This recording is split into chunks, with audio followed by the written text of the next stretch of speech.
The Jake Asman Show will begin shortly.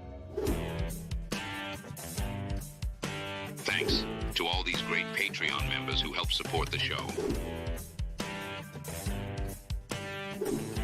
Get your super chats ready. Jake will be here in just a moment. If you love the New York Jets, this is the place to be.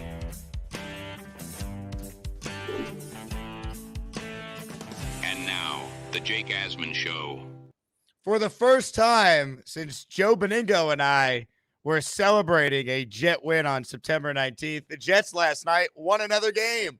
We'll get Joe's thoughts on the big win and what it means going forward. It's the Jake Asman Show. Let's hit it and get it started. Man, our Jets are primed for a historic season.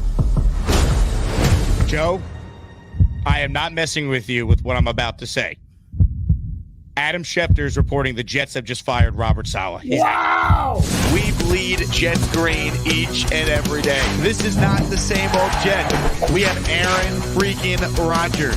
We have Garrett Wilson. Let's go. We have Breece Hall. Please subscribe and hit the like button below. Super chat, baby. Cut the line.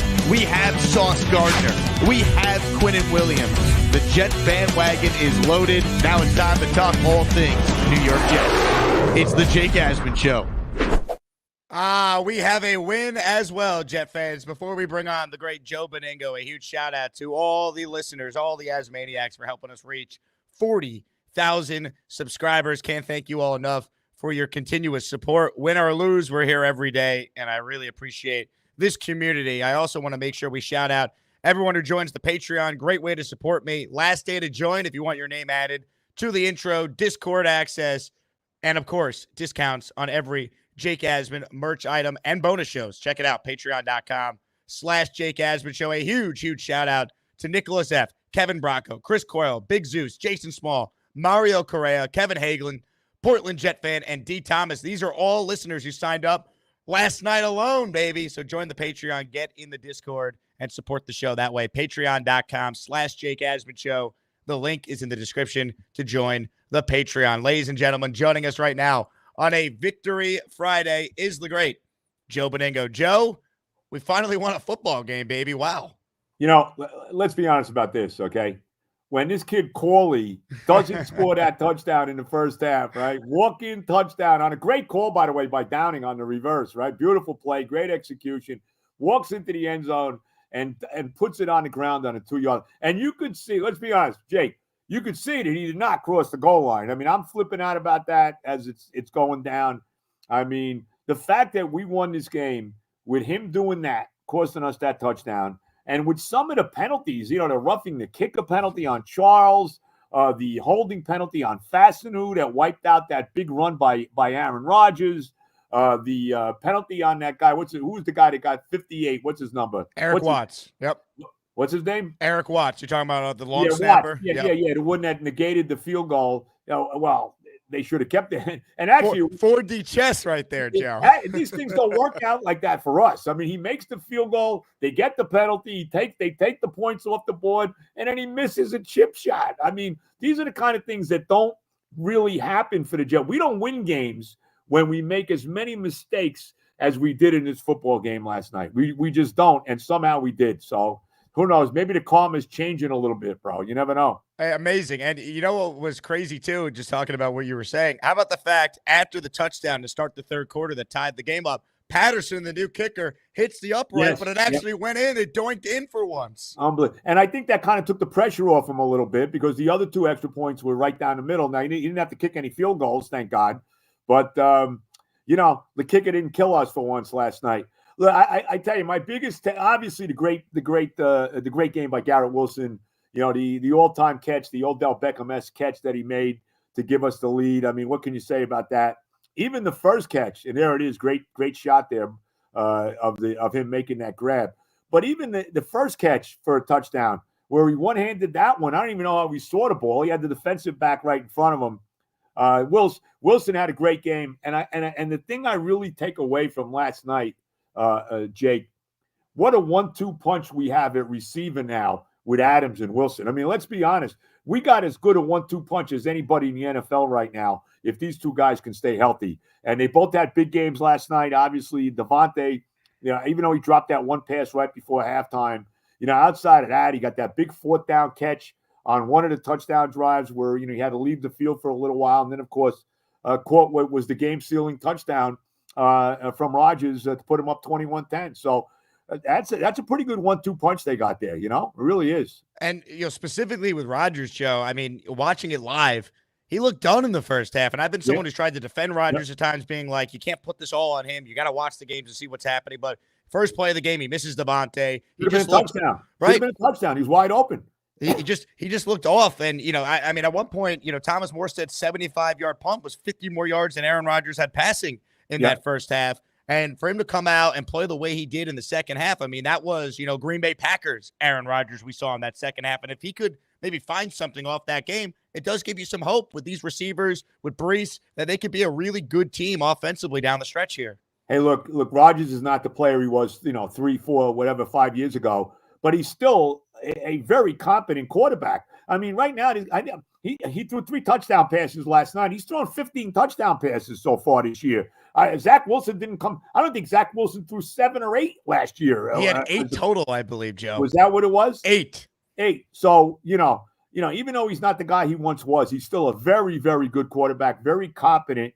I'd like to see them run better. I'll tell you one thing. I will say this. I thought the offense, and I understand the penalty by Fassanu, but outside of that, the fact that Fassanu had never played guard in his life before, and there he is playing right guard in place of the always injured Vera Tucker, and even Max Mitchell, I didn't see when Simpson even went out of this game. They put Max Mitchell at left guard. He had 4 tackles playing on the offensive line last night, and I thought they did a damn good job. I got to tell you, I thought they played pretty well together. I really did. Now, Joe, here's the big question I know a lot of my listeners wanted me to ask. If the Jets keep winning, are you going to get some cayenne pepper and make it part of your health regime? I was thinking about that. I saw that, and I was thinking about using that for my golf game. You know what I mean? Yeah. A little cayenne pepper and water. I think that's what he does, right? Cayenne pepper and water. Is that what he does? He drinks this stuff? Is that what he does? Apparently, Thomas Morstead said it's the secret stuff to recovery, and Rodgers tried it, and I guess it didn't work in the first half. But I'll tell you one thing. Morstead, he's a tremendous punt. I mean, you can't say enough. Not only that 76-yard punt, even though they went 98 yards for a touchdown after that, but how about the punt he had out of the back of the end zone? Nobody talks about this because it really didn't matter. And he punts it on the other side of the 50-yard line. That was an unbelievable punt. Now, Morstad's a terrific punt. He's one of the best in football. There's no question about it. Joe, when you look at this defense last night, like that was what we were expecting to see a lot this year, right? Reddick had a great game. Give him some credit because I've been killing him. Everyone's been killing him, rightfully so. Will McDonald continues to be a revelation. He's had an all-pro level season to start this year. And a guy you and I have been critical of last 3 games, Quinton Williams, does not look like Muhammad Wilkerson. He's played some big-time football. Your thoughts on the D-line last night? Well, ever since I kind of called him out as Muhammad Wilkerson, he's played a lot better. He had a big game in New England 2 weeks ago, even though they lost. And he had a better game yesterday. I guess that game was only last Sunday, with these crazy Thursday night games. But, the last 2 games in New England and this game the other night, last night, I thought he played tremendous. He forced that fumble. He was a force all night in the middle of that defensive line. Look, they had 8 sacks in the game. Even Michael Clemens had a couple sacks in his football game. And no penalties. I was shocked. Right. That's right. My knock on them, though, they still have trouble stopping the run. Mixon had that great drive. They rushed for 180-something yards on the Jets in this game. Now, a lot of it was scrambles by C.J. Stroud, and that's something, Stroud's not a guy that really runs the ball. They didn't have anybody really spying on him. Next week, when you're playing Kyler Murray, you better have somebody spying on this guy because he can kill you running the ball out of the backfield. So that's something they got to shore up. But, look, the pass rush was outstanding. They made the plays they had to make in this game. Really only the 1 touchdown drive, and that was it. So a solid game by the defense, no doubt about it. Yeah, the one thing I think we do have to discuss, though, Sauce Gardner continues to not play like the Sauce Gardner of old. I mean, the one drive where he misses the tackle on Dalton Schultz, he just looks a little off, Joe. Whereas, we've seen Brees and Garrett recover after maybe some slow starts. They've been really good, especially Garrett, who we'll talk more about in a moment. But they need more from Sauce. I don't know what's happened to him. Yeah, I don't know what's going on. Maybe he's read his press clippings a little bit too much. You mentioned that tackle on Dalton Schultz. He kind of went down to try to lower the shoulder on him instead of wrapping him up. And I think he even knocked Quincy Williams off the tackle too. Schultz winds up getting 8 or 9 yards. And remember, Sauce had on that last drive, even though we looked like we had the game in hand at 21-10, on that last drive when Houston is, trying to get that touchdown and then the onside kick, they wound up getting a field goal out of it. He had a pass interference play, a call on that too, Gardner.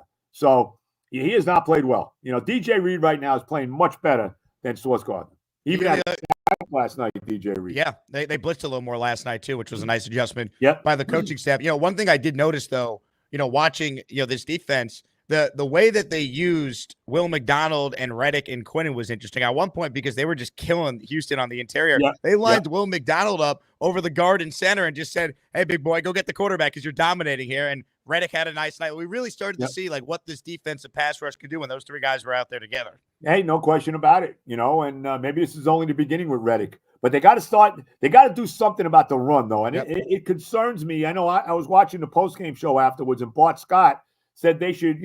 I guess Al Jefferson is still out there, and nobody signed him. Maybe you go take a shot at a guy like that because you need some kind of a big body in the middle of that defensive line. Because I'm watching the game last night, and I'm saying to myself, if I'm Houston, why would I ever throw a pass in this game with the way the Jets have trouble with the run? So that's the one thing that worries me. The defensive line was great. 8 sacks is phenomenal, no question about it. But still concerned about them stopping the running game. They need to do that going forward.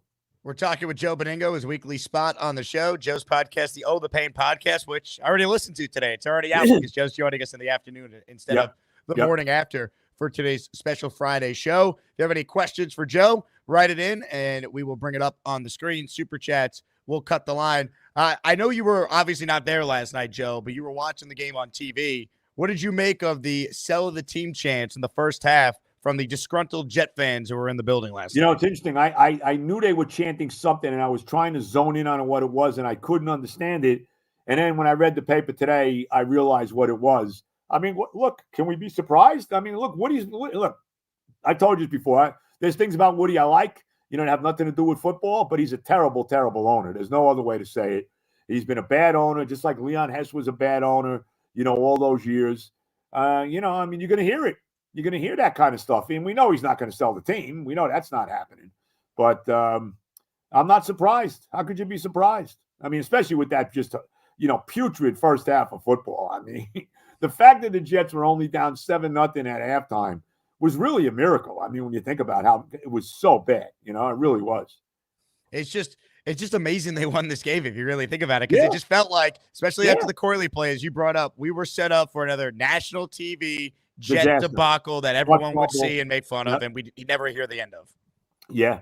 And like I said, it wasn't just the Corley play, it was the penalties, the roughing the kicker on Charles, the one on the play with the center by what was the guy that made that, Watts, the other one too on Fassanu on the holding penalty when Rodgers had the big run, and somehow, some way they were able to overcome all that, which is very un-Jet-like, Jake. Let's be honest about it. I mean, you don't see the Jets get away with making that many big mistakes in a game and still find a way to win. That's no doubt.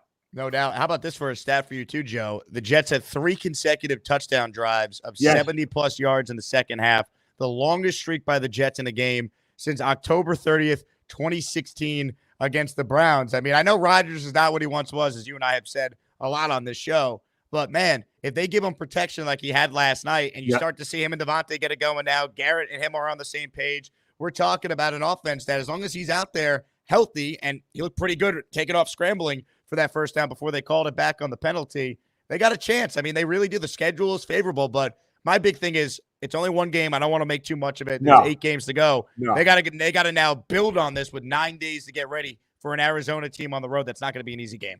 No, it's definitely not going to be an easy game. And, you just got to take it one game at a time. I mean, you're a Jet fan right now. Don't be playing out the schedule. I know that Al Michaels was talking about this during the game, that he talked to Rodgers before the game, and Rodgers was mapping out every game and how they can make a run and all that. If you're a Jet fan, just take it one game at a time. All right, we got a nice win last night. The bottom line is we're 3-6. Now, 2 teams, Herbstreit last night, Kirk Herbstreit pointed out, 2 teams last year actually made the playoffs when they started out 3-6. One of them was Cleveland. I'm not sure who the other one was, but there was 2 teams that did. So it's not impossible. But if you're a Jet fan right now, you just got to take it one game at a time. We won this game. Let's go win in Arizona. That's it. That's how I'm looking at it right now. There's a long way to go. There's still 8 games to be played, but you got to win the next game. And that's where we are right now, at least in my mind. Hit the like button and subscribe to the channel if you haven't already. Once again, we hit over 40,000 subscribers last night on the post-game show. Joe, you've been a big part of that, man. I met so many listeners yesterday who came up to me and said they started watching the show because they're a fan of you and they heard me on your pod or they found on YouTube and now they watch every day. So I can't thank you enough for being a part of it. We appreciate it. Jake, you do a great job. You know that.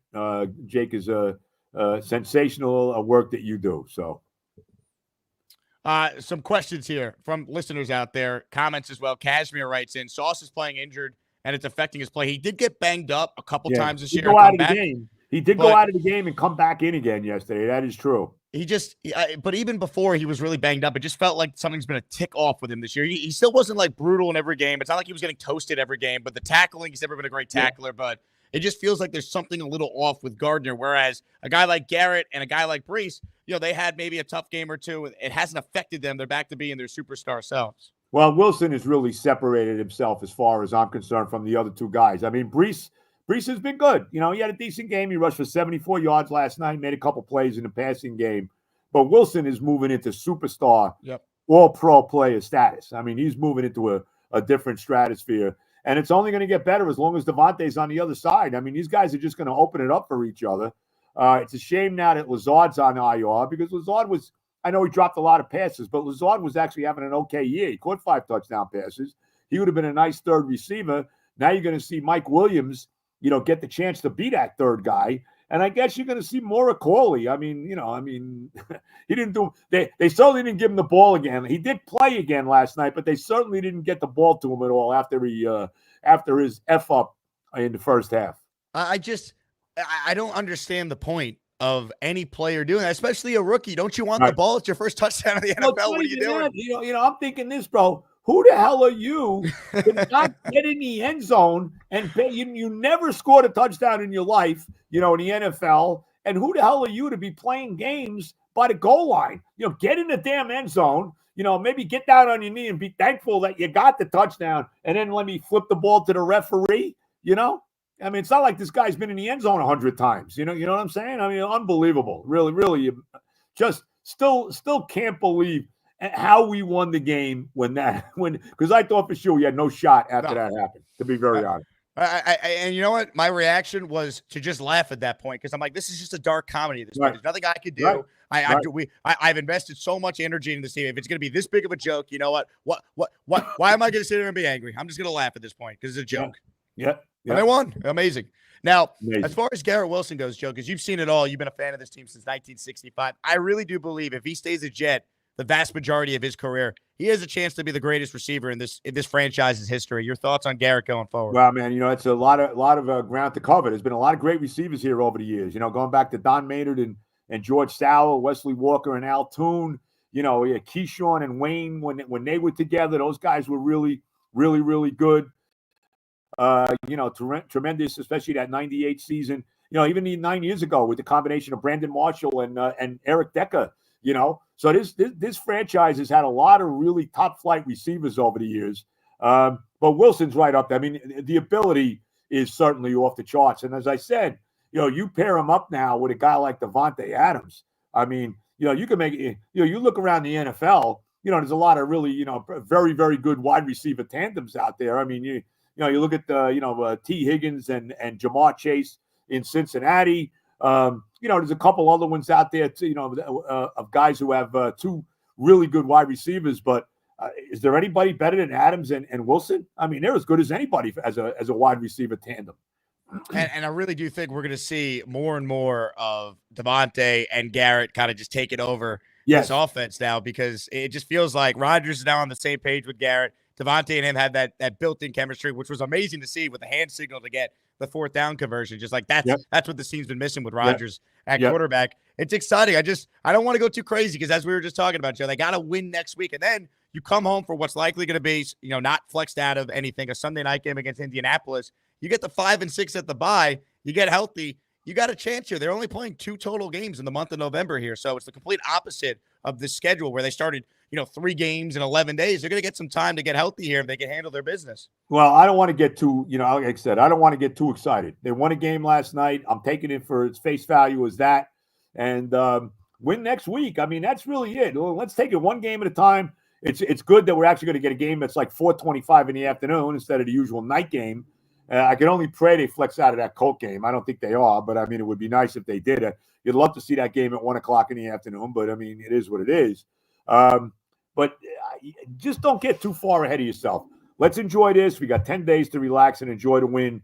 Go out to Arizona and win the next football game. And I think that's how you got to look at it. I really do. I'll tell you what I'm going to do right now to relax you. All right. I've been waiting for a Jet win and for you to come on the show to be able to open up a little Oh the Pain beer. All right. Oh, you got a little of Pain beer there from the Hackensack Brewing Company. Very nice. I wish I could have one with you, bro. There it is. No pain today. It's a victory Friday. No. How do we get the Jets to play more Thursday night games? They're 2-0 on Thursday nights. They're 1-6 every other day of the week. Yeah, at home, 2-0 on Thursday nights. Yeah, you're right about that. Look, I hate these night games. I think you do too. But, what can I tell you? But we'll see. Like I said, one game at a time, Jake. One game at a time. Comments, questions, super chats for Joe B and his weekly spot on the show. Thanks to everyone who's tuned in. Make sure you guys hit the subscribe button. Also, a reminder, our show is available in podcast form as well. So just search the Jake Asman Show wherever you get your podcast, Apple or Spotify. Same thing for Joe's show. You can get the YouTube version of it now. And, of course, you can hear the audio version wherever you get your podcast as well. And your Manscaped read today, Joe, I just want to throw it out there. I was on a little walk outside in New York today. Beautiful weather. When you talked about something hanging out from your shorts, I spit out my drink laughing. Incredible. Manscaped does it all, bro. They take care of you from top to bottom. That's right. And you want to make sure you keep everything in, especially when you're playing golf. You know what I mean, bro? That's right. I heard you played golf today too, right? I did play golf today. Beautiful day, warm. The weather was warm, but it was very windy. The wind, it was still warm, but the wind was a big factor today. And you had to deal with the leaves blowing around too today. So it was a beautiful day. It was great playing, but it wasn't exactly the greatest conditions out there today. I'll tell you that. The guy writes in, "Hey, Joe B, the D forced a turnover." And they did. Quinn made a great play. Will McDonald recovered it. But what was your reaction on the next play of the drive of the Jets offense? Brees is coughing up the ball. I know. He's put the ball on the ground a couple times this year. He really has. I think he lost the ball once, maybe in the first game of the year against San Francisco. I think he lost one. Yeah, Fred Warner. He was very lucky to come up with that ball. Very lucky. John B checks in. Jake and Joe, new school and old school. You guys are the best. Like always, all the love, fellas. Thank you, John. Thank you, bro. 25 writes in. Missing Justin Hardy so much more after what Herb Charles did. I mean, Herb Charles makes like a spectacular play every 2 games, and then he has these just ridiculous boneheaded penalties. I mean, the one last night was ridiculous. Yeah. Well, now look, I mean, you could be every penalty last night was a boneheaded play. I mean, I still don't understand the one on the field goal. I mean, he kicked. This guy kicked the center. What did he do? I mean, you know what I mean? Do you understand that rule? No, and they don't. This being at the games, they don't show the replay of the penalties a lot of times. So we had no idea what even happened. I'm checking my phone to be like, wait, was it the right call? And some kind of play about you can't kick the center. You hit him and kicked him in there. I don't know what he did. I mean, to me, look, you know how I feel about the officiating in the NFL. There's too many freaking rules, too many stupid rules that need to be amended, need to be fixed. I'm sorry. Speaking of rules, did you know before last night that one shin equals 2 feet in regards to the Garrett catch? I didn't know that, but when you look at it, it should be a touchdown because he does have enough of his body part in there for it to be a TD. I mean, look. So I when I saw the replay the first time, I thought it was a touchdown. I thought it was a good touchdown, and. Look, I mean, it's an iconic catch. I mean, it's one of the great catches of all time. It really is. Unbelievable. He's a tremendous player, Garrett Wilson. And he's just starting to scratch the surface of, on the verge of being, one of the great receivers in the league now. Really. I think a lot of people knew, like one cheek equals 2 feet. Like John Madden made that famous over the years. But the shin, I can't remember seeing the shin ever come into play on a catch like that. Yeah. Well, you got enough of, you get enough of that certain body part, and he did. Great job by Ulbrich. Well, you had to challenge it. I mean, but just an unbelievable great play by what's turning into an unbelievably great player. No doubt. No doubt. Austrian Jet fan checks in. Love Jalen Mills' impact, bringing stability and leadership. Jalen Mills has been a nice find for this team in the secondary, filling in for Chuck Clark and Ashton Davis, who are out. Yeah, no, he's been very good. He's probably been better than Chuck Clark or Ashton Davis. He actually has been pretty good. You know, it's funny, last night you were at the game, so you didn't. Kirk Herbstreit, for the better part of the first half, kept calling Jalen Mills Chuck Clark, you know? And then he finally corrected himself. And I'm saying, this guy, Chuck Clark's on IR. He's not playing. It's this kid's Mills. And finally, Herbstreit corrected himself. So, you know, unbelievable. I think we need them calling more Jet games. The Jets don't lose on Thursday Night Football. Yeah, well, you know, I think this is it. I don't think we play again. That's it for Thursday night. It's not happening again.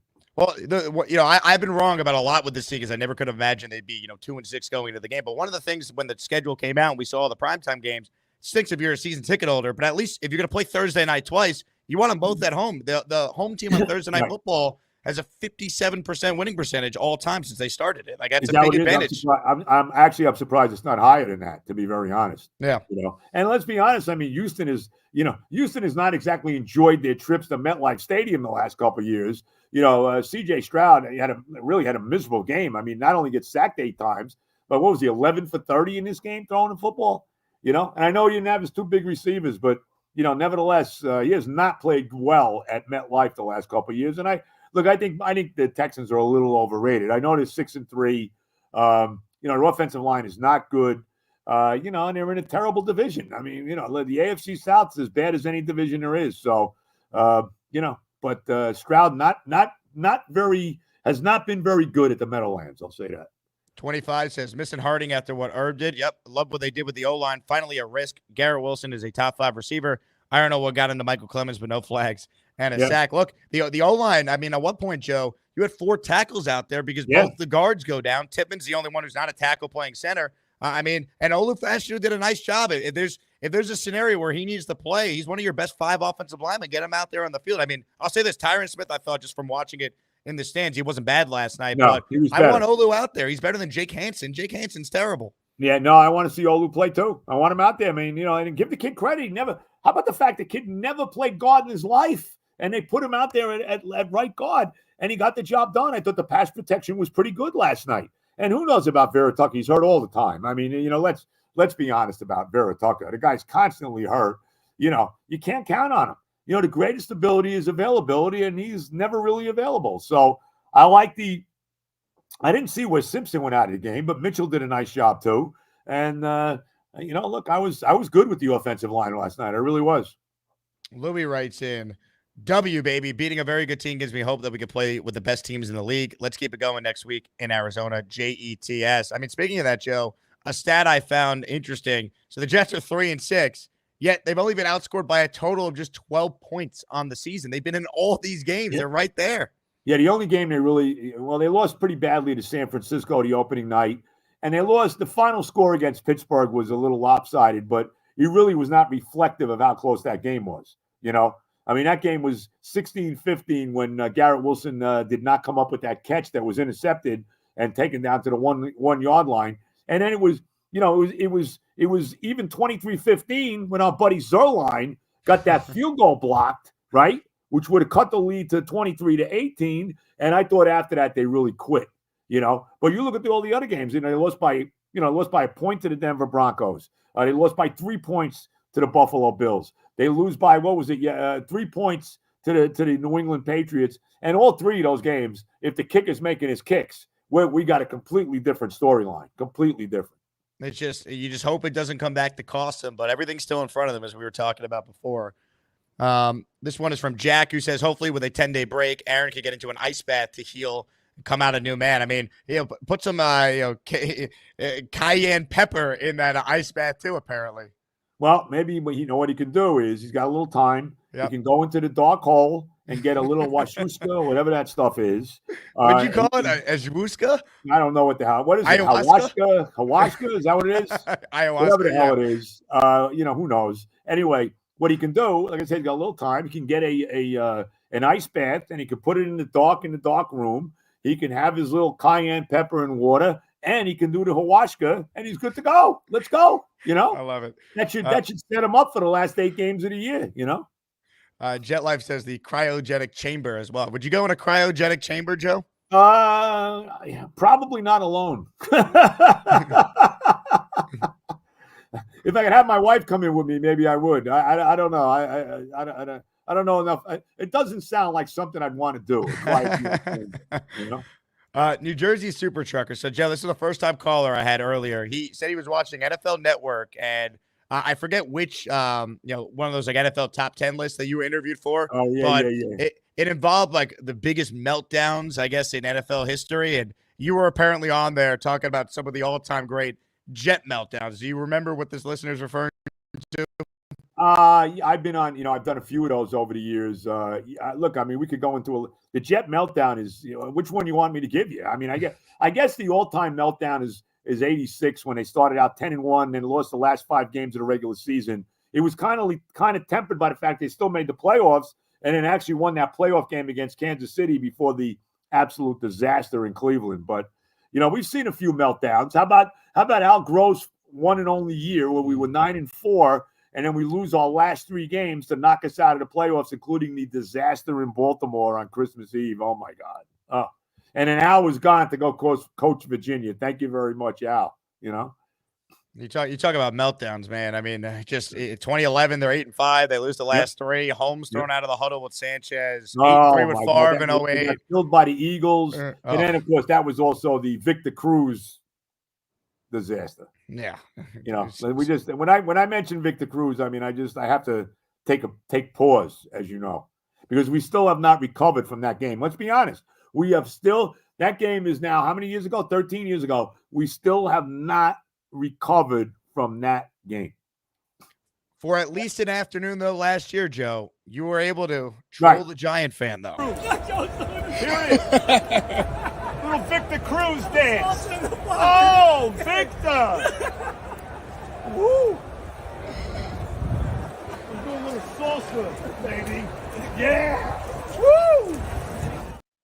More moves than X-Lax, Jake. You know what I mean? For an old man, the old man could still move. I'll tell you that. Still got a little shake and bake going. You know what I mean? I love it. Some super chats here for Joe. 25 says the black jerseys weren't for our funerals, for the darkness we pulled ourselves out of. What did you make of the black jerseys? I actually loved it. Wear them again. They won. You know what I'm saying? I mean, I'd wear the black jerseys. Now the Cardinals will probably wear red at home, but the next time they got an opportunity to wear the black jerseys, I think I'd probably wear them again. Why not? They should. It would go well with the hat you're wearing too.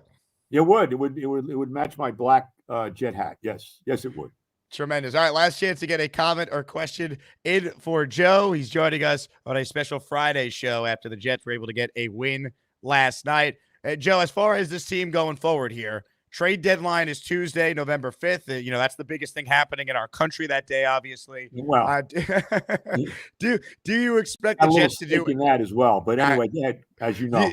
Do you expect the Jets to do anything else to this roster? I mean, you mentioned Al Woods as someone maybe they could sign off the street to try and improve the running game, assuming he's healthy. Is there anything you could see this team doing between now and this deadline coming up on Tuesday? Well, I mean, maybe that. I mean, I think that's the one area they really could use some help is on the defensive line, because I think that's the biggest issue right now, as far as I'm concerned, is stopping the run. Like I said, I mean, the rest of the defense has not played too bad. They're getting pressure on the quarterback. We saw the sacks last night. Their biggest issue was stopping the run on defense, and I wouldn't mind seeing some kind of a run stuffer. That would be if Joe Douglas is going to do anything, maybe that's something that he does. Joe, for the first time since September 19th, the Jets finally won a football game. It's been a victory Friday. Think about this. This is the first win that I have seen as a 71-year-old. How about that?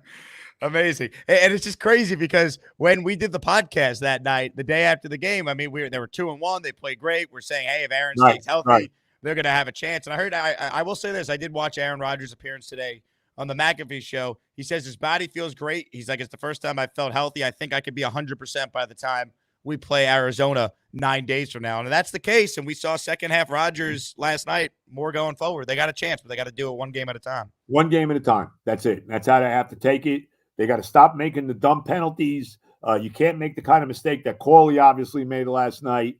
And let's see where we go from here. I mean, that's it. It's we got 8 more games to play. Let's take them one game at a time. Let's go win the next one. I mean, that's how you have to look at it right now. All right, and let's end with this question. Baseball season officially over. Juan Soto will be a free agent officially on Monday. Where is Juan Soto signing this offseason, Joe? Well, I think he'll be playing in New York. Either way. Look, I'll say this as a Met fan. All right, Stevie Cohen cannot be outbid by anybody for Juan Soto. That's my feeling on it. He has to give him the biggest offer of anyone. Will he go? Will he take that? I don't know. I still think my gut tells me he's still going to stay with the Yankees. I think Hal Steinbrenner realizes he's going to have to ante up. I mean, I think that's pretty evident. But I don't want to see Stevie Cohen be outbid for Juan Soto. And I'll say this too. I want Pete Alonso back. But if Stevie signs Juan Soto, then I could live with him letting Pete walk. I'll say that. Maybe Stevie could buy the Jets as well if he's just throwing around money. Oh, we could only wish. And buy the Jets and then build the stadium right next to Citi Field. Right. That's where they belong. Which is really where it should be. Don't get me started. We've never had our own stadium. We've never had that. Nope. Joe, all the love. Happy Victory Friday. Enjoy the weekend, and I'll stay in touch with you. I'm looking forward to getting you on. Hopefully, after another Cardinal win over the Cardinals. We'll talk to you next week. We'll talk to you a week from Monday. Hopefully, I'm in a very good mood a week from Monday, and I won't get into the reasons why. I know you know what I'm talking about. But we shall see. But aren't you heading down to Florida? I have a wedding tomorrow, Joe. And initially, I checked the schedule. This would have been Game 7 tomorrow night, which would have started at 8, and the wedding's at 6. So I would have showed up for the cocktail hour. See you later, back to the hotel. But when are you leaving? When are you going? Tomorrow morning? I have the first flight out tomorrow morning. Yep. Where is this? Down in Miami? Where is it? Boca Raton. Nice. And how long are you staying down there for? I actually just changed my flight. I'm leaving Sunday morning now. Originally, I was not going to leave till Monday. Wow, so you're making just a quick hello and goodbye, huh? That's it. I'm on ESPN New York Sunday afternoon, so I gotta get back for that. Oh wow, what time you on there? 4:00? 4:00 after Ranger Islanders, by the way. That's right. And how long is your show on Sunday afternoon? We're 4 to 8, I believe, this week. All right, and don't forget to catch me tomorrow on the Fan 10 to 1. It should be the usual rip roar that we always have. I love it, Joe. Appreciate you, man. You have a great weekend. The love. See you, all baby. the love. Ladies and gentlemen, the great Joe Benigno, host of the Oh the Pain podcast. Joe joining us in his weekly spot on the show following a Jet game. Hit the like button. More importantly, subscribe to the channel. We're presented today by Hugo House. See the hat I'm wearing? Right now, you could use promo code Asman at HugoHouse.com and get the same one that I'm wearing, that Rogers is always wearing, 15% off. They actually just released 6 brand new hats, so check it out. HugoHouse.com. Go fast. Promo code Asman at checkout for 15% off. It's not just Rodgers who wears the hats. It's a bunch of Jet players, Tyler Conklin, Jeremy Ruckert, DJ Reed, many others. Kevin from The Office, which, by the way, speaking of Kevin from The Office, I was thinking a lot about him yesterday watching this Jet win. It's just nice to win one. Now let's win another one next Sunday in Arizona. HugoHouse.com, promo code Asman at checkout, and you will save 15%. Buy one hat from Hugo House. Second one is 30% off. Thanks to Hugo House for being a part of our show. All right, comments, questions, super chats. They cut the line. Gusbuster Umbrella Hotline's open. Let's say hello to Sam Z, who starts us off. What's up, Sam? Hey, Jake. It's just so nice. It's a beautiful day. The Jets won. What more could you ask for? I mean, we got candy last night in multiple forms. All the sweet tooths are filled. I really thought, though, I had to turn that game off. I turned it off for 5 minutes, and then my wife looked at me and goes, "What are you doing?" So I can't do this. Corley just put the ball on the ground and walked away like he didn't even care. Oh, my gosh. But then I turned it back on, and all of a sudden there was a fumble. We got the ball back. It was what a ride. What a ride. One question for you, because you were there. When were those chants? I mean, like, it was just during the first half. I was reading about it, but the sell the team chants. And that kind of died in the second half. You didn't hear it at all, or was it just? It was just the end of the first half because the team was doing nothing offensively. Oh, yeah. They were down 7-0. And you know what really pissed us off too, just being there? The way they handled the end of the first half. I thought Ulbrich should have been more aggressive, using some timeouts to give Rodgers and the offense a chance, at least, if not trying for the field goal, at least get closer for a Hail Mary. You got the best Hail Mary thrower of all time, at least. Yeah. So I think that the frustration from all of that boiled over, and you can't chant fire Saleh when he's already been fired. So you go after the owner at that point. Oh, fair, absolutely. Yeah, it's one of those things of also I feel we saw this with Saleh. We've seen this whenever we get a rookie coach. Like I'm thinking like Bowles and things like that. The first few games they always have terrible clock management. It just seems to be the MO for any new hire coach we have. I know he was promoted mid-season, but we got to find a guy that just knows the game, knows how to already do all this stuff, because those types of things won't fly in the next game in Arizona. I mean, you got to score when you can score on a team that can score just like that. Yep. I mean, you got to you can't come out flat and expect to win all these games. Like how the Jets have yet to go out there, build a lead, and really just keep like they almost did against Pittsburgh and then they collapsed. Like we got to see this team come out, prove that what they did in the second half was not just a fluke, right? The last time they played that well, they came out as flat as a pancake against Denver. They got to go out there with 9 days to get ready, handle their business on the road, and then we could talk about having a season. Last night was great. Nice to win one, stop the bleeding, but it means nothing if you don't go and beat the Cardinals now and really get the season going. Yeah, I was saying that all last night in the chat during the post game, till I started to fall asleep in the chair out here. I was trying to get on, but it was just like 2:30 in the morning. I was like, but anyways, yeah, it was just great to win one. Really fun time to just sit there and watch and actually enjoy a victory for once. They really, I don't know what they drank. All I could imagine in my mind the whole time I'm watching the second half is that scene from Space Jam, the first one, where Bugs Bunny must have showed up in the halftime huddle with Michael's stuff. You know what I mean? And just shook it up and handed it around because everybody was playing out of their goddamn minds. Sorry, apologies. I know it's a family show. That works. Don't worry. All right, but no, it's great to see smiles on Jet fans' faces. And let's just hope in 11 days we all have the same smile. And God bless. We have 2 games in a row. That'd be nice, huh? Anyways, Sam, thank you very much. To God's ears. Great call, man. Look, one game at a time, but you can't go on a winning streak unless you win the first one. So let's enjoy it. All right. I have no idea what to expect next week. So I'm just going to be like, you know what? For at least a week, we stop the blame. I am in such a better mood today. Oh, have I been just pissed off for 5 weeks? 25, if we make the playoffs, win or loss, do we keep break? If they make the playoffs, that they're starting 2-6, I think Ulbricht's the head coach next year. Yes. King of Kings says, had a blast last night. It was incredible meeting you all that attended the game. King of Kings, great to meet you, man.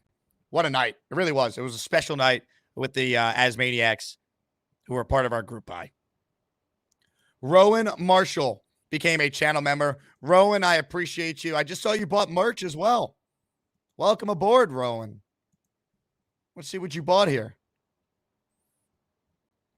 Rowan Marshall went to jakeasman.com and bought an Asmaniac unisex classic tee and a Jake Asman Show cuff beanie in the dark gray. And he used the Patreon code he got because he also signed up for the Patreon for the year. Rowan, way to support me, man. I appreciate you. Membership and a Patreon membership. You're the man, bro. And merch. All right, your check's in the mail. More of your calls right now. Ladies and gentlemen, we thought he was a madman when he predicted a 31-13 Jet victory. Well, you know what? To be fair, he came pretty close, and Malachi Corley just held on to the football. Neal is next. Hello, Neal. What's up, Jake? Calling you from sunny Boardwalk, Atlantic City. Wow. It's November 1st, and it feels like the middle of summer over here. It's unbelievable weather. It's November 1st. The only negative part is usually in the casino, right? They make it so cold, and they pump the oxygen in so you stay up like forever, right? I go in the casino, and it's hot. So Michelle's like, it's hot in this casino. What they did is, starting like the end of October, they start turning the heat on in these casinos because it takes days to catch up. You follow? So right now, the casino thinks it's 40 degrees out because it's November 1st or 50, and it's 80. So it's just unbelievable. Brutal I can't in there. even stay in there. That's good to keep my wife from spending too many hours on the roulette wheel. But Anyway, say hello to my squirrel friend. Where's that? Where's the guy? You see him?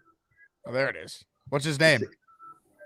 I don't know. What's his name on the phone? The other guy. Who's the Scott? guy Scott. Scott would like that. He was chasing around asking if it's a Jet fan. Well, anyway, Malachi Corley cost the chat $100, 20 memberships from our friend Alan. Alan. And you know what? He should give the 20 memberships just because it was real. Let's face it. That was a 2-touchdown victory if I ever saw one. It was. But, look, it's us at the end of the day. We had a squeal. I want to tell you, Jake, at halftime, boy, I was feeling, I was like, forget about that watch. I wouldn't even put a watch on. I'd probably bust the watch. My heart was going so fast. You know how you say your blood goes up? I can't even put that watch on. If I do, I'll explode. That's how nuts I get. And, I had confidence in the second half. I did not see Michelle was watching it with me. She said, Neal, the Texans look like crap.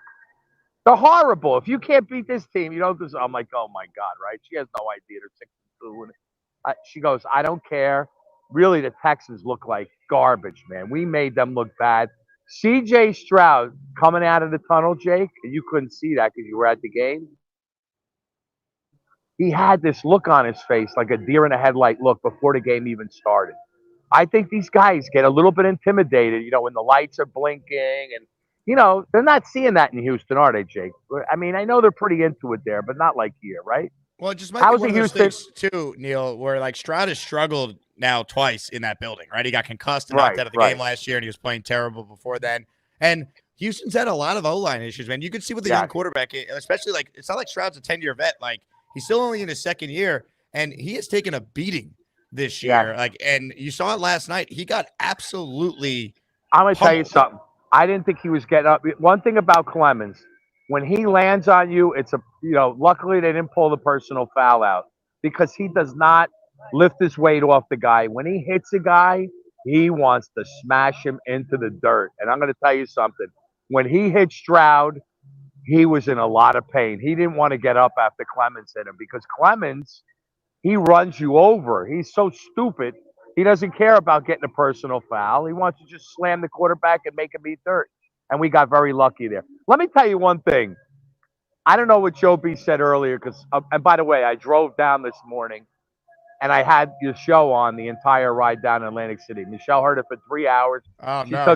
She took 6 Excedrins, and she said, I can't believe we're going away for the weekend. And I started watching again now, and then she goes, this is Jake on all day long, like 6-7 hours. What the hell is going on here? I want to have a good time with you this weekend.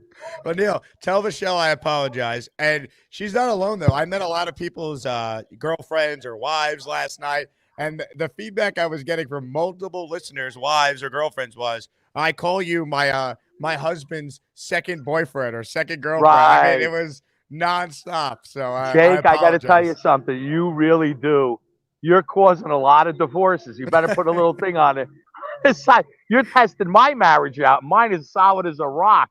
There's got to be a lot of, let's put it this way. Bonesy is smart because he knows his limitations. You understand?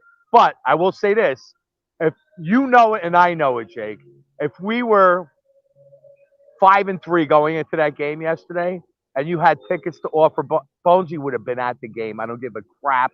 Halloween or not. You know what I'm saying, Jake? Oh, yeah. He would have been at the game. You know that. He's a little bit shell-shocked, as is most guys.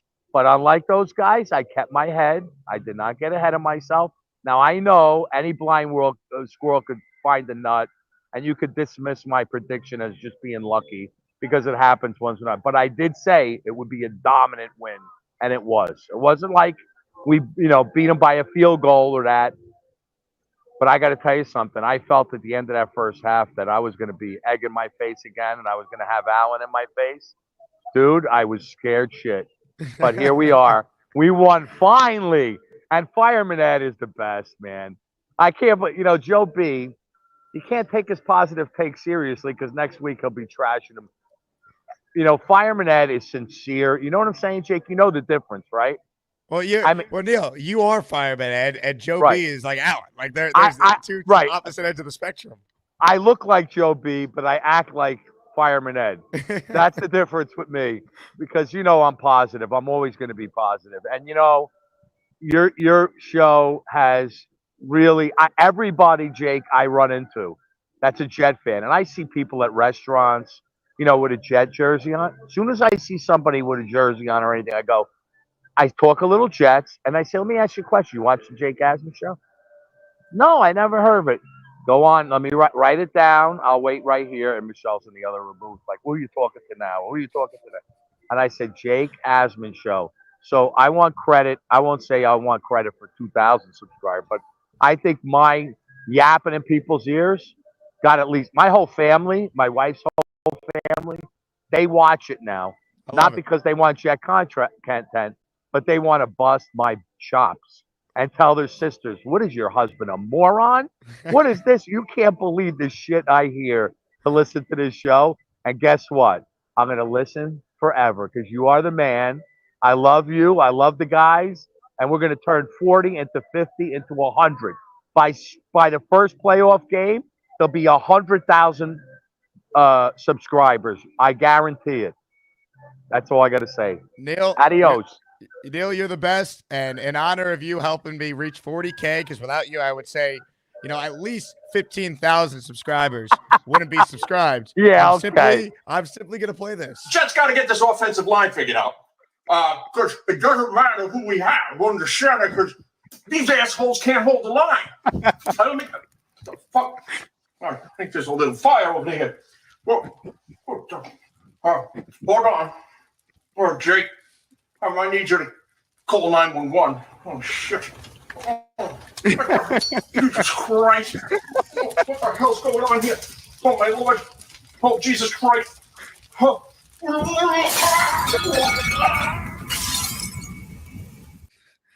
That's my favorite Gator impersonation video of all the ones he's done over the years. Oh, it's so funny. Incredible. More of your calls right now. PBM is up next. All of a sudden, PBM is sending me messages of Garrett Wilson catches and how he's happy and hopeful again. I thought you quit. You're back now, PBM? So, no, we're making Christmas early. We're making Christmas early. Okay. Look, I haven't been able to drink this since the Titans.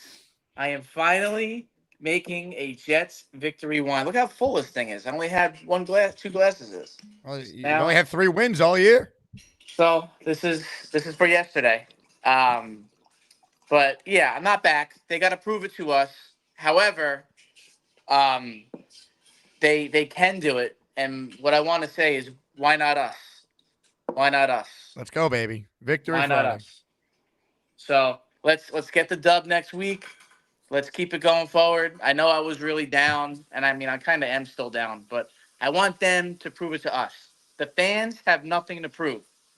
We deserve to have the team prove it to us. I got into a big argument today with Dave Rothenberg.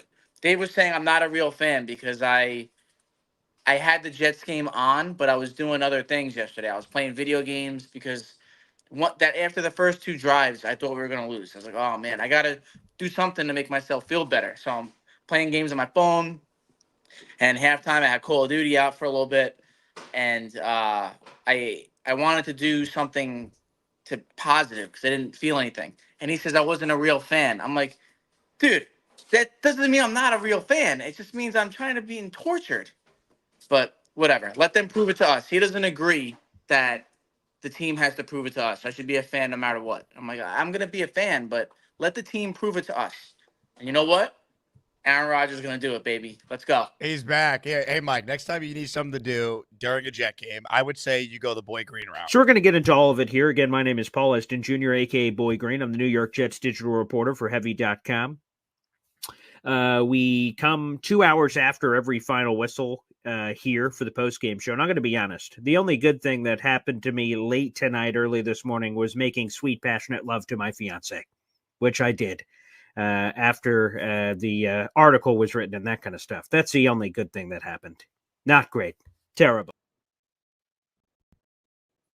Needed to be done. Ladies and gentlemen, Warning! Warning! Allen alert! Shit's about to get ugly, folks. Warning! Allen alert! Hide the children. Afternoon, Jake. I like when Neal calls me out. So here is the challenge to Neal and to the rest of the chat. Oh, God. Okay? Jets win by more than a touchdown next Sunday, I will donate 20. Only a touchdown, more than a touchdown. But if the Jets lose by more than a touchdown, Neal has to donate 20 memberships. Finally, if the Jets make the playoffs, I will donate 100 memberships.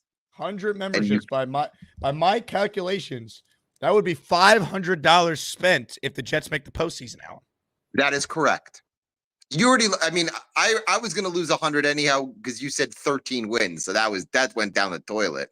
But yeah, I'm not feeling great about them winning 13 games right now. Are we counting playoff games? Yeah.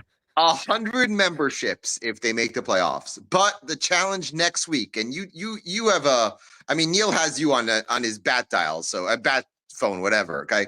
20 memberships. Jets win by more than a touchdown, I will deliver it. Jets lose by more than a touchdown, he delivers it.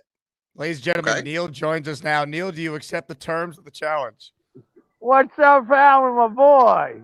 Oh my God, I was so proud of you yesterday until that bum dropped the ball at the half-yard line. That was I heard when Corley went in for the touchdown that you took him back to your TV screen because you had to pay the $100. And then when it was a penalty against us, when they showed it was a fumble, you were all excited. You know, Alan, you can't be a fan like that.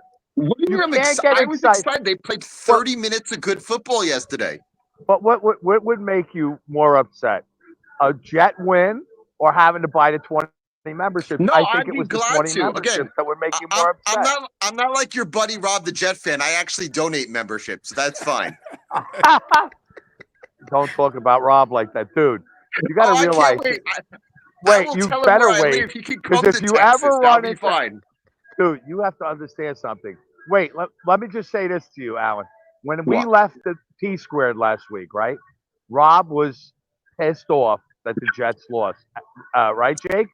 And let me tell you what he did. We got to the parking garage, right? And he goes, Neal, I want to hit something. I said, Rob, take it easy. Don't hit something. He turns around and he punches the sign for the parking garage. The sign came off the screws and fell on the ground. Oh my God. And he hit cement with his knuckles. Cement. And the sign fell down. Now, thank God the guy was going to get our car, right? Because he didn't see it. The sign was laid out flat on the ground. Oh my God. I said, Rob, pick up the sign. Just leave it there. Let's get in the car quick and get out of here. If that was your head, Alan, if that was your head, it would be a pie. He would have went through your skull out the other end. So please take it easy when you're talking about my boy Rob. Will you accept the challenge? He's very capable of doing heavy damage. However, will you accept the challenge? Okay, so if we lose by, give me that one more time. I'll make whatever challenge Jets you want, win. but I want to hear it. If the Jets win by more than a touchdown, I have to give 20 memberships. If the Jets lose by more than 20 by a touchdown, you have to give the memberships. Oh, that's a deal. How's this? Okay. I'll take my 20 against your 10. I'll give 20 memberships if we lose by a touchdown or more. Because if we do, Jake will really need the money badly. I said, if we lose by more than a touchdown, if we win by more, you're giving 10 memberships. If they lose, I'm giving 20. I said I'll give 20. Sorry. I'm good. Fine. If they lose by more than a touchdown, I'll give 50 memberships because Jake's going to need the money. Wow, deal coming through. His viewership is going to go in the toilet 2 weeks after the first loss we have. So we don't want this to end.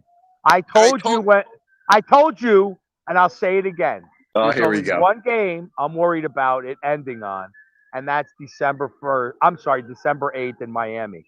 That's going to be the game. That's going to be the season in essence. Because if we win that game, nothing will stop us if we won all the ones up to it. Now, the other thing is we win that game, and I will tell you right now, we will win the Buffalo game because we're going to split with them. They're not going to sweep us out, and they're not that good. And then anything goes.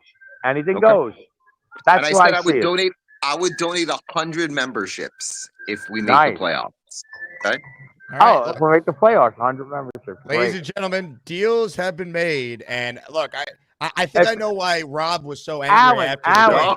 Alan, Uh-oh. let me say this to you. When we have our jet giveaway, Concord private jet giveaway for seats to the I can't. You're not going to be in New York. I'm sorry, you're down in Texas. But we will have a New York raffle for a seat on the private jet to go to the Super Bowl if the Jets are in it.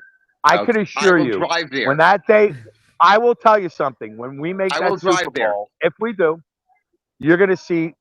Forget about Jay coming out of the Sprinter. When you're coming out of a G4, it's a little different experience. We will have some Asmaniacs, 13 of them.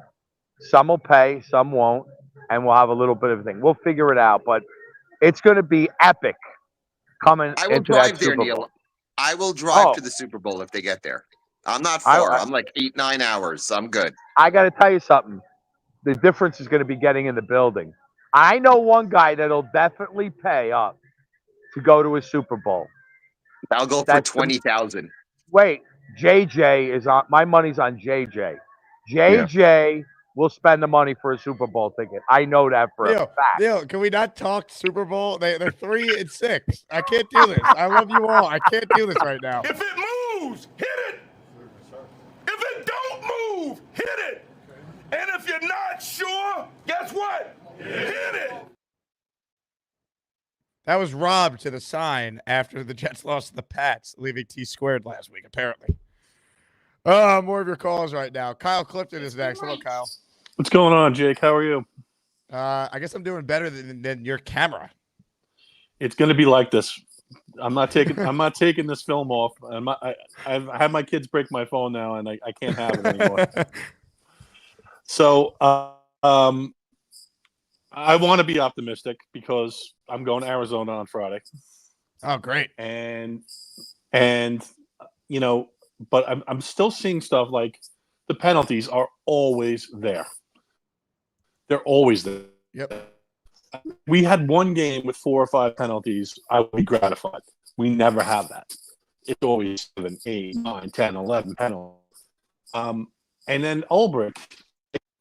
It was a challenge. I think it was the Schultz over on the sideline last night, and he couldn't get the flag out again. A little, like you were talking about at the end of the half, lack of aggressiveness. He's starting to give me Saleh vibes a little bit. When you have Aaron Rodgers and there's 12 seconds left, whatever, trust Aaron Rodgers. I mean. That's kind of how I feel. The Kyle Clifton internet wasn't doing him any favors there either. I do see his point, though. Look, he kind of is like Saleh because Saleh hired him. I hope Ulbrich could develop his own style. I thought the end of the first half, I didn't like it. Now, look, I hope Ulbrich continues to get better.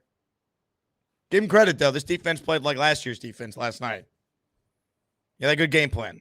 Love what they did with McDonald, lining him up over the guard. They blitzed a lot more last night. I mean, C.J. Stroud was seeing ghosts. He was missing guys. They hit him. Seeing ghosts on Halloween, baby. Rich writes in, damn, near 700 watching and only 200 likes. Really? Hit the like button if you're watching right now.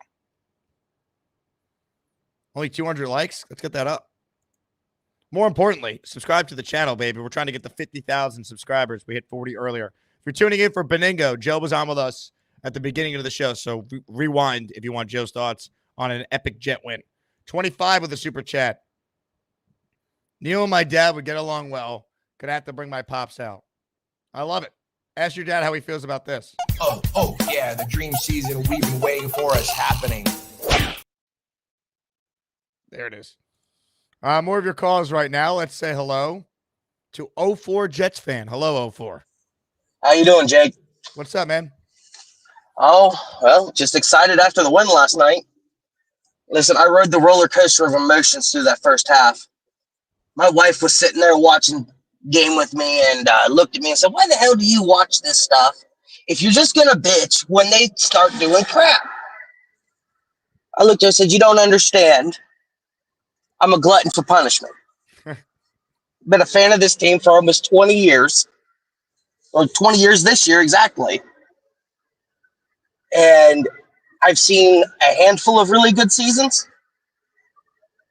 I love my Jets.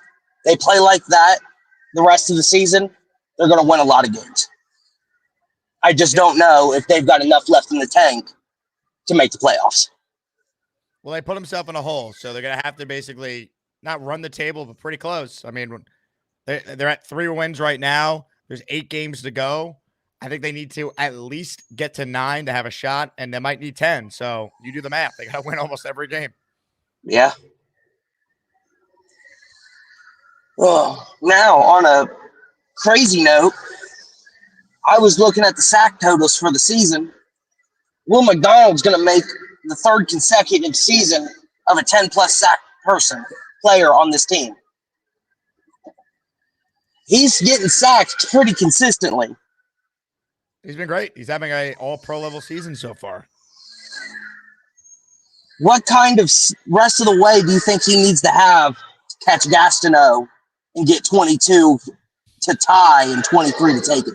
Oh, I mean, you're talking about like NFL. At least 2 a game. Yeah. 2 a game. I don't think he needs to do that to be an unbelievable player for this team. I mean, it's kind of funny. The 2 of the more questionable things we covered over the summer and weren't sure about was what's Will McDonald in year 2? And no one knew who John Simpson was. McDonald's arguably been their best defensive player this season, either him, maybe Quincy or DJ Reed. Yes. And John Simpson, I think, has arguably been their best offensive lineman. So, I mean, Douglas has done a lot wrong, but those were 2 of his questionable moves, and they've been great. Yeah, no, I just want to see this team succeed. I've already ruined my children by making both of them Jets fans. I don't know, man. I'm tired of being punished for being a Jets fan. It seems like the universe hates all of us. Well, you know what? But tonight, they didn't. The Jets got some breaks. Penalties didn't kill them. They doinked a PAT, but it still went in. Houston missed some easy kicks. They got some breaks. And they won. Kyle writes in, 5G today, massive internet outage. All good, Kyle. All good. Lane wants to know, can the Jets win in week 10? I believe they can, Lane. Call in, Lane. I would love to hear your thoughts on the game. More calls right now. Alec K is next. What's up, Alec? Hey, Jake. How's everybody doing? Obviously a much better day. I don't see any let's blow up the team and trade all of our 27, 26-year-olds today. So, it seems like there's some back to reality, which is nice. Happy to see that from everybody. I think the game was I'll call it a net positive. It's nice to see the fans are coming back to reality, and coaching was not great, but it was okay. There was adjustments that were made, and whether we'll call that growth or maybe somebody getting more of a voice, we'll kind of find out by the end of the season, I guess. But I think Neal even said it in the chat in the whatever we're calling this backroom StreamYard thing. Like we finally did like put some pressure on and blitzed, and we didn't leave the corners out to kind of just be on an island all game. And Sauce has obviously been ridiculously overrated in terms of just being that lockdown, like, hey, we can just leave him on an island this season. It's just not what it is. So, nice to see adjustments. Really happy to see Reddick get home a few times as well. Quinnen, obviously in the middle, was just incredible. And then Will and everybody else just did a great job on defense. It was really, really nice to see. Todd Downing had a great game calling. I'll give him that in the second half. It definitely got a lot better, and that probably saved. Honestly, they probably should have left him as a coach and never had him again back after that first half. But we'll take it. And I think there was a lot of pluses to the game. But I don't know. It still just feels like a half win. We're in this hole, and it's from bad coaching, and I don't know if one win really does much from it. But there's a lot of flawed teams in the league, and the Jets' schedule is easy. And here's the thing. Not many teams could play as well as the Jets. The Jets played their A game in the second half last night. If other teams in the league play their A game, they can't match what the Jets could do if they play theirs. You know what I mean? Like the Jets showed you last night when it does look right like how it's supposed to, why we were so optimistic about this season. They have really good players on this team. They have the best, arguably, wide receiver duo in the league right now. They have a superstar running back. They have, at least seemingly the last couple games here, Tyron Smith aside, they have a competent offensive line. They do. It's not the best, but it's competent. And Rodgers is still a competent quarterback at this stage of his career. And the defense is still good. It's not great, but it's good. They can win a lot of games. Like, not many teams have what the Jets have. Yeah, a win's a win, and I mean that's what you have to take from it at the end of the day. Like you take that win, you put it in the bank, and you say like, listen, this has to be something we grow on and develop from, and that certainly can't be lost on this locker room. There's too many old guys who have had experience and have won some games to not have that. If they're gonna do anything at the deadline, I'd love to just see them get one more D tackle. I just think we need a rotational piece that's a run stuffer. I don't care to see any other big changes on the roster. I don't think we can even financially really afford anything. I don't know where somebody would have to tell me about the cap again. I don't know where the hell we sit right now, but I think at this point, yeah, like bringing in a D tackle to kind of add for the rotation and bring down some of the snap percentages so they're a little bit fresher, going back to some of what we built originally would be something I'd like to see. Otherwise, we'll take the win. Do you have any time for some questions from the fans? Yeah, of course. Jake Quest says, Alec, how many bodies in the closet? There is no bodies in the closet, boys. It's just a lot of sneakers and clothes. You do. You have an enormous amount of sneakers. Yeah, I had a problem collecting sneakers for a long time. Bought and sold sneakers for a long time. So it's gone now. Ant Banks says Texas Rangers and Yankee fan. That seems questionable. I'll defend you on this. That is Tennessee Rangers. Volunteers. That is not Texas Rangers. Yes, sir. No Rangers shit. No Rangers. I am a Jets, Knicks, Yankees, and a Vols fan, and it's a messy situation. But I got real ties to the Yankees, so I got some good stuff there. Got some good history. Love it, Alec. Appreciate the call, man. Good job. Absolutely appreciate you, Jake. Alex K checking in. All right, folks. Yeah, I don't know what's going to happen with this guy. Who knows what substances he's on today? People think I'm talking about Vman. Wrong. I'm talking about 25. Hello, 25. Not a whole lot today. Why is your voice so low? Hold on. Let me boost your mic again. Talking to the mic. Go ahead. Yeah, is it that bad? I think it's better now. Okay.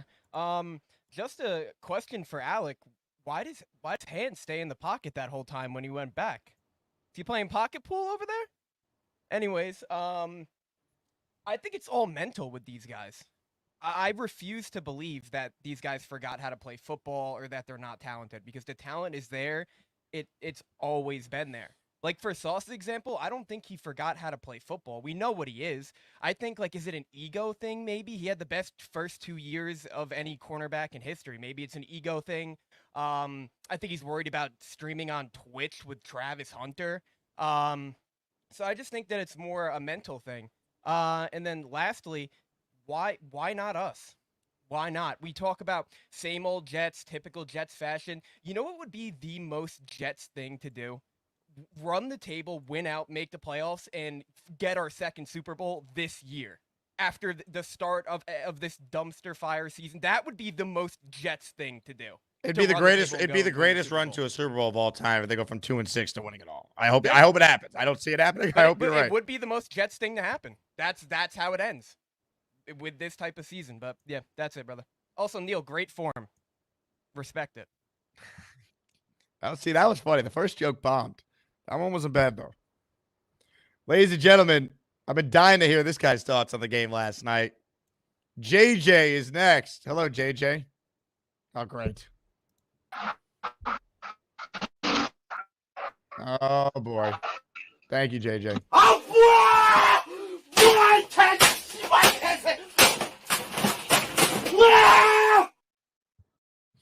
We have like the Mount Rushmore of bad internet callers on the line right now. From JJ to Ricky NY. What's up, Ricky? Hey, what's happening, Jake? You know what? I said we were going to win this game. I had confidence we would win this game, and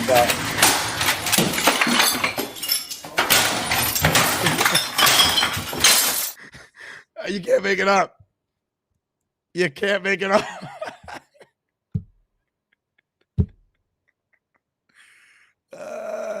I know my audience, man. I really do. You guys are the greatest. Okay, good luck, Coach. We love you. I love you too, Jeremy. You look mighty cute in those jeans, brother. First win for Coach Brick, baby. More of your calls right now. Let's see if we can get Ricky again. Ricky, hopefully we hear you this time. Can you hear me? Yes, I for now. Let's find out if it works. Okay. Anyways, I knew we were going to win this game. I had confidence. And we still did make some mistakes, but we played well enough to overcome them. And all I can say is all those people leading up to this game that were saying that Garrett Wilson was not a number one receiver. Dude, I'll tell you what, if you hear the call on TV of his second touchdown, Al Michaels called it a catch for the ages. Kirk Herbstreit said that was one of the greatest catches you will ever see in your life in an NFL game. And I saw one of those last year from Garrett Wilson in the opener. And I've seen two of the greatest catches of my lifetime from the same guy in the last 2 years. It's insane. Absolutely. And you know what? They were showing of course they had to show the OBJ catch, but they were like, OBJ caught that one-hander and basically just fell on his ass. Garrett Wilson somehow, after going up that high to snag that one-hander, managed to pull his body down and get a shin down before he went out. His body control is just freakish. That kid is a stud. And say what you want about the rest of that draft class, Garrett Wilson's not going anywhere. That guy needs to retire a Jet. And, man, you know what?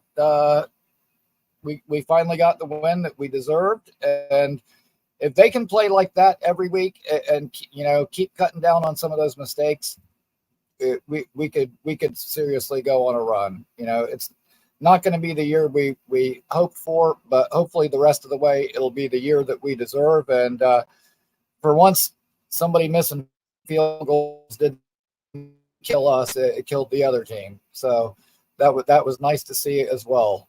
But looking forward to next week, and go Jets. Let's get brick up.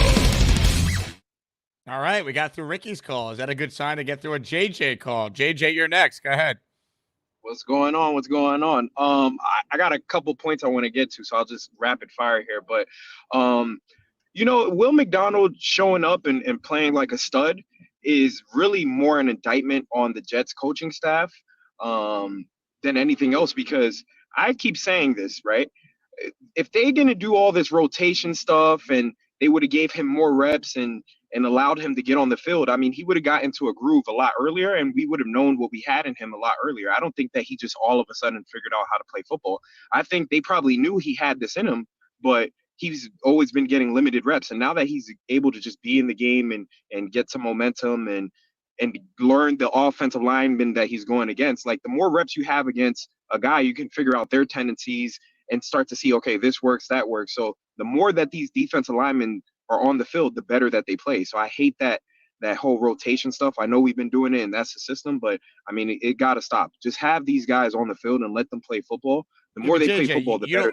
You don't think that Will McDonald got better by developing in this system? His body has improved. He's added more weight. Like, he got better because he got real NFL coaching. He had a full NFL offseason as a professional. Guys get better. Guys improve. He wasn't ready to take on this role last year. He wasn't this guy last year. No, I'm not talking about him taking on the role last year. I'm talking about in the beginning of the year when we in the limited action that we saw. He's been good from the beginning of the year. He was good at the beginning of the year. He's played more than anyone since the beginning of the year.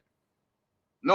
Okay, when Jermaine Johnson was out there, which albeit it was the first couple of weeks of the season, when Jermaine Johnson was out there and Will McDonald wasn't getting that many reps. Jermaine Johnson got hurt in the first quarter of the second game. Will McDonald had like 2.5 sacks that day. Hold on, Jake. Let me finish the point that I'm trying to make. When Jermaine Johnson was still out there in the first game and even in the second game, when Will McDonald got on the field, right, everyone was not thinking that he was going to be what he is because we didn't know what we had in him because we never seen him play. We never got to see him play, so we didn't know what we had in him, is what I'm trying to tell you. That's why we're all, after JJ got hurt, we're like, yo, get us Reddick. And that's why a lot of people thought Will McDonald was a bust until as of late. everybody thought he was a bust, and now we're all saying, oh my God, he's really this good pass rusher. The reason that we thought he was a bust, the point that I'm trying to make is we didn't see him play. So if they would have allowed him to play more last year, allowed him to play more in the preseason, then we would have known how good he was. Am I wrong on that? If you think I'm wrong, I could be wrong. I just don't agree with how you're explaining it. I mean, no one thought he was a bust. I think people were just saying, let's see what he could do this year. We don't know. We were talking about him. Can he take the Jermaine Johnson year 2 leap? Jermaine didn't play at all as a rookie. Then he became a Pro Bowler last year. Maybe I was, in a different forum or whatever the case may be, but a lot of people were complaining and saying, see, Will McDonald was clearly the wrong pick. He was clearly not the guy. And now those people everyone's were like, dumb. Now everyone's saying that about Olu Fashanu. How's that looking when he filled in a guard last night and played a huge role for this team? Yeah, the more that our rookies get to play, the more that these players get to play, the better they look. And then we're like, oh shit, maybe these were good plays. Yeah, but maybe they weren't ready to play. The coach, especially the Jets defensive coaches, you can say a lot of things about the overall coaching, but like those guys have a track record of developing guys. Bryce Huff wasn't what he was his first couple of years as a UDFA. Guys get better, man. Guys grow into their bodies more. They like last thing I'll say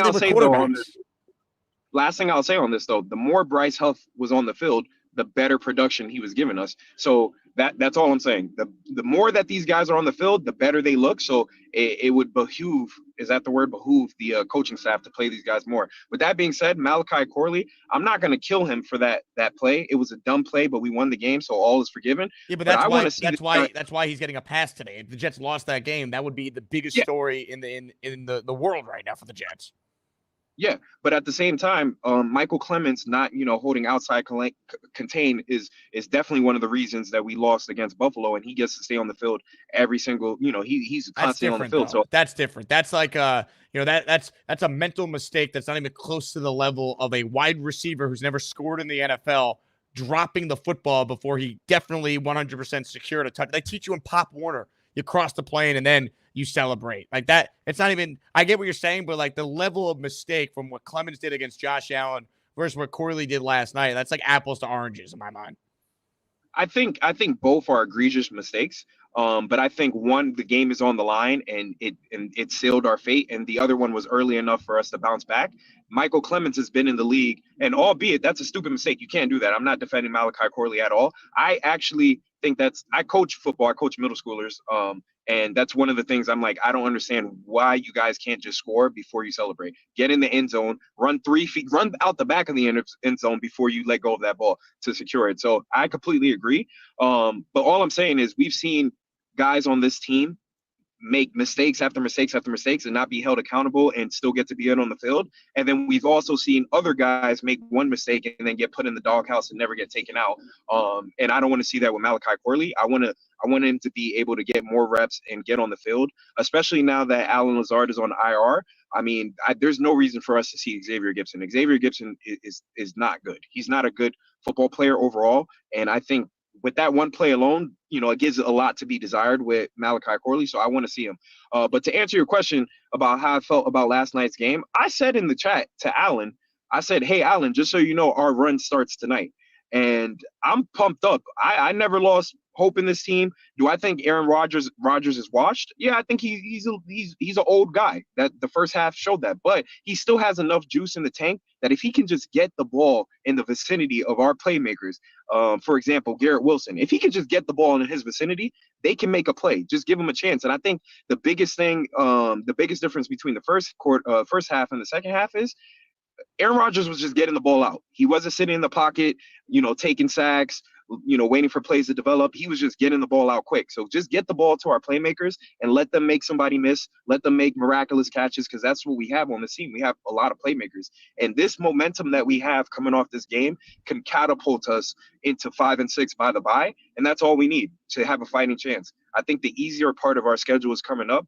The only thing that scares me about the Cardinals is that Kyler Murray is a running quarterback, and Michael Clemens cannot contain for his life. So with that being said, if we could just hold Kyler Murray in the pocket, get a W, then we're going to either play Anthony Richardson or Joe Flacco against the Colts. I mean, these are two very winnable games. So it's everything's still right there for us to take. The season's not dead.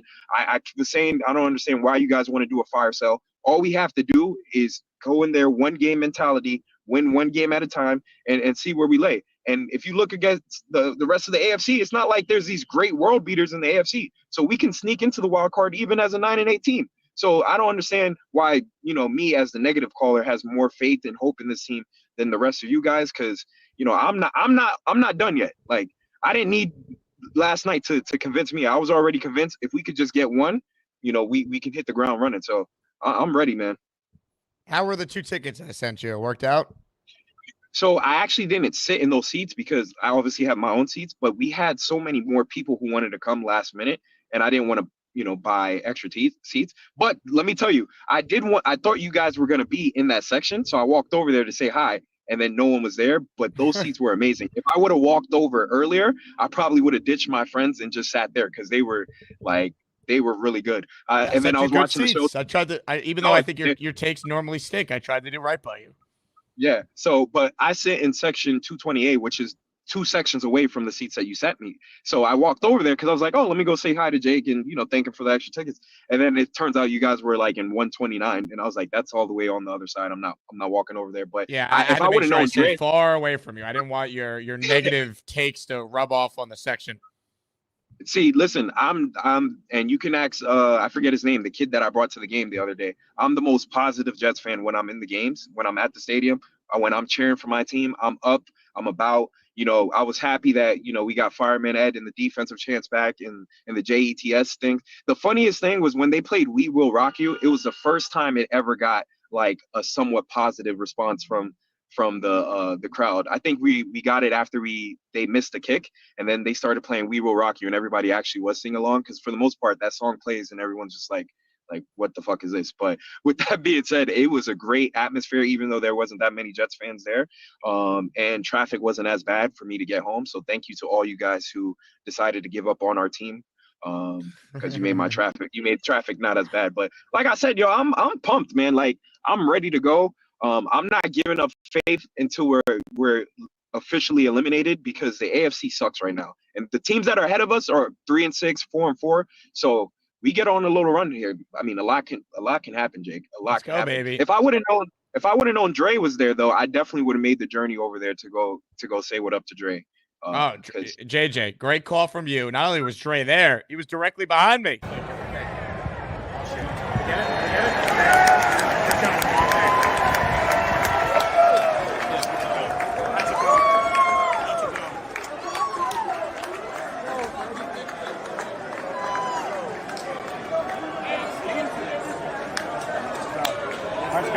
That's a dub. Let's go. I need it for my out. That's what I'm saying. Let's go. That's a dub. Hey, the Asmaniacs were here to save the day. Season, is it back on? 5 and 6 at the bye. Many are saying it could happen. Get me on that shit. Many are saying by the time JJ's call ends, the Jets will be kicking off in Arizona. That's funny. All right, a couple super chats here, though. I've done too much talking, man. We were on the air till 4 a.m. this morning. We had Ed at 10. We just did Joe B. I got to stop. 25 writes in, this show is a fever dream in the best possible way. Love you all. Just ordered myself a pair of mesh shorts. Thank you, 25. You got to get in the Discord, 25. Or if you're a Patreon member, actually, you are in the Discord. I hope you use that promo code on your shorts order. You would have saved some money. Looks like you did. I won't reveal 25's real name, but I will say he lives on Long Island. That's where their shorts are headed. Nick Shine writes in, I don't think it's that they get better as the game goes on. It's they're fresh on the rotation and the O-linemen are wearing down. Exactly. That's the whole point, Nick. That's what JJ seems to not understand. Jake equals GOAT, 40K. Thank you, Nick. Thanks to everyone who subscribed, man. If you haven't already, we have the largest Jet channel on YouTube. We just hit over 40,000 subs. So I cannot thank this community enough. You guys are the best. There's so many great Jet content creators out there. The fact that so many of us have such big followings and can do this for a living, it's a testament to how great the fan base is. All right, we got time for 2 more calls. Ladies and gentlemen, first up, as we close out the show, is the Hamburger. Hello, Hamburger. What's up, Jake? What a good feeling. Jake. Your setup, by the way, that you posted in the Discord, absolutely tremendous. My basement? Yeah. I do. I love watching games here, man. Sometimes I prefer to watch them here because I get to see everything. But I like to go to at least 2 games a year. But listen, man, it's such a different feeling this week than the last 5. What I take the most out of what I saw in the second half was we actually played like a team for the first time since New England. I mean, they stepped up in the locker room, hearing some of the interviews and hearing what the guy said, really made me feel a little better about the team. So maybe at this point, maybe they start playing like a team. Maybe they start holding each other accountable, and maybe we do put some wins together. You know, a 9-8. You're right. We do. We could make the playoffs at 9-8, but you know, one game at a time. Like Joe says, like you say, like we all say, one game at a time. I am nervous as hell on what could happen next year if we get close to making the playoffs and people stay. So that's the only thing that worries the hell out of me. Even if we win, I want Joe Douglas gone at this point. I made up my mind, and I was so willing to have him around. And at this point, like it clicked in my head, and I'm like, we can't do this anymore. We can't be in this position at this point of the year anymore, and not making moves when we got to make the moves that we need to make, and you know, not picking the right coaches. I mean, do we feel that Brick is going to be here at the end of the year? I don't know, man. I don't know. I still feel good. I really want this team to win, but it's still the future scares me with this team. But like I said, keep winning, man. It will handle itself based on how they play. You'll know if they got the right coach or if they have the right infrastructure to run some of this back, or if they miss the playoffs and it's ugly, it could look a lot different next year. Got to see how it finishes. Yeah, I'm in for it, man. And you doing another T squared next? I don't have anything scheduled yet. I'm not saying that we won't necessarily do another watch party. I don't think we'll have anything for Arizona. I'm going on a bachelor party at the end of this week, so I don't think we're going to do anything for that one. But if they keep winning, we will. That's for sure. So the more wins the Jets get, the more likely it is we are doing a watch party for some of these big games down the stretch. Yeah, I definitely want to get out and bring the wife with me this time and come and hang out. I had a lot of fun last time. It was a good time. Like meeting everybody. So it was fun. I love any time we get to do those things, man. Even last night, just the amount of listeners I got a chance to meet and hang out with, it's awesome. It's funny. My wife tells me all the time. She's like, "Why do we get these charges? Is your boyfriend Jake on guest?" She's all good. She likes to watch the show at the end of the night, so it's good. But listen, man, great football Friday. I hope everybody keeps feeling good for another 11 days. So we'll take it out with a JETS, Jets for the end of the day, man. Let's go. JETS, Jets. Let's go. Let's get Brick up. All right. Well done, Hamburger. Now, Neal is still on hold. It looks like he's in the casino. Neal? What's up? Yeah, I'm in a casino. Look, I watch. I don't like to gamble because I hate losing. Here's Michelle. Say hello. They want to say hello to you. Oh, no. Hi, Michelle. No phones at the table. Michelle's hard at work, trying to earn my next season tickets. She's trying to earn my season tickets here at the casino. This is where she usually hangs out. See this over here? Is it a blackjack table? That's the high roller table. Oh, high roller. Okay. She goes to those later on, after dinner. But well, Neal, you have a wonderful time. All right, enjoy the weekend. Hey, listen, I had hamburger. Hamburger. You got to realize something. I want to say this to Hamburger. And if we make the playoffs, Jake, Joe Douglas might get Executive of the Year. Bonesy might give him a chain with the reward on it. And everybody in every Jet fan in the world is going to think Joe Douglas is the greatest thing since sliced bread. Because in order to make the playoffs, Jake, what's going to happen? Everybody's going to have to play great. Or, Will McDonald's going to have 20 sacks. Reddick's going to have 15 sacks. Rodgers is going to throw for 5,000 yards. That's what's going to happen. If that happens and we make the playoffs, where's Joe Douglas going to be? Executive of the Year with a big fat signing bonus and an extension. And Ulbrich will be our coach. Jake, do you doubt that? Yes or no? It's a fact. Neal, if they make the playoffs, Ulbrich is back, and I think Douglas is definitely. Of course, because it'll be miraculous. It's not like we make the playoffs every day. What do you want to do? Make the playoffs, take a run, and then blow the whole thing up and go get some other coach and a GM? No. Like we don't know what we have Neal, yet, Jake. Why do we have to talk about this now? You want to talk like there's 3-6. No. I just Let's don't like win next people. week. No, I don't like when people say I still don't want I don't want Joe Douglas back. Oh, I want a new coach. Let's temper that and see what happens. I agree. I mean, you can't talk about changing coaches. We just had a goddamn win. We've been dying for this. So now that we have a win and things are starting to go well, let's take a breather. Let's enjoy the win. We have 10 days now to get excited about the next game. I just saw a thing on the screen that we're more than 50% chance to win the next 6 games. That's what, Vegas is going to say. So let's see what happens. Let's roll with it, baby. Let me tell you something. Our new logo is going to be the cayenne pepper. You're going to get a cayenne pepper shirt for everybody because it's like the Mets with, oh my God. When it happens, guys, when the Jets to win a Super Bowl, our guts, every part of our body is going to be in pain until it finally happens, and we could drop to our knees and pop champagne bottles. It's not going to be, oh, Aaron Rodgers is here, like I delusionally thought at the beginning of the season that we would go 17-0. That's not me. That's my hope, but not reality. In reality, I know what's going to happen. It's going to be a painful season. We're going to start shitty like we did. Okay, we started great the last 3 seasons. Where did that get us at 7-4? Wait, Jake, when we were 7-4, what did that get us? Nothing. We lost. We lost and went 7-10. So better now. We play crappy in the beginning. We get used to each other. The team is coming together now. And now they have something to cheer over, cayenne pepper. Now it's something for them to believe in. We get it, like Fireman had said, 1 quarter at a time, 1 half at a time, 1 game at a time. And I'll tell you something. The ride is going to be epic, my friend.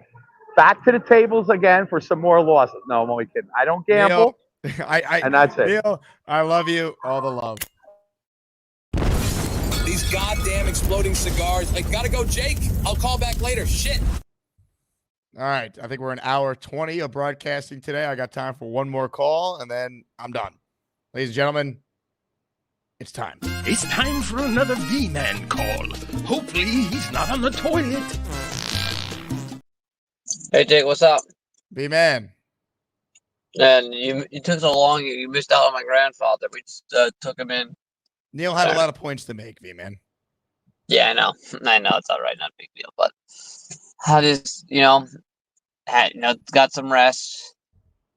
There's a thing about this game, I said it was an incredible. This is like a win that gives you a little bit of hope going forward, And I gotta agree with a lot of the takes. Neal's gonna be very optimistic, to an extent, but the Jets have some life here, and they gotta capitalize. Good thing is that it's a Thursday night game, so you got 10 days to get your bodies rested, prepared. And yeah, the AFC is not a good conference outside of the Chiefs. So yeah, you can probably squeak your way in.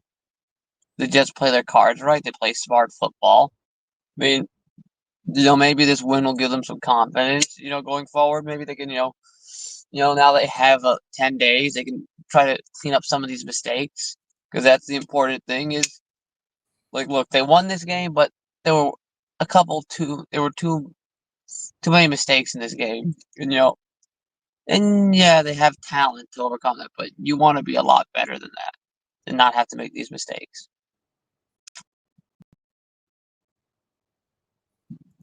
A win is a win, V-Man. They got it done. Yeah, you were that's the awake important to thing. see it. No, that was good. That was a good win, 25 super chats. If you told me that V-Man was being held at gunpoint right now, I would believe you. Wink at us if you're being held at gunpoint. Is anybody else in this car besides the dogs? I don't know. There's the dogs, and then there's nobody else around. That's very exciting. Did we lose V-Man?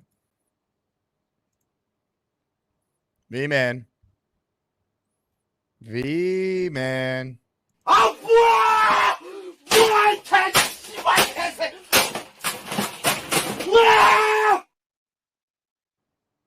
Uh-oh. Adam, super chats. About to win 5 straight and lose to the Jags. It could happen.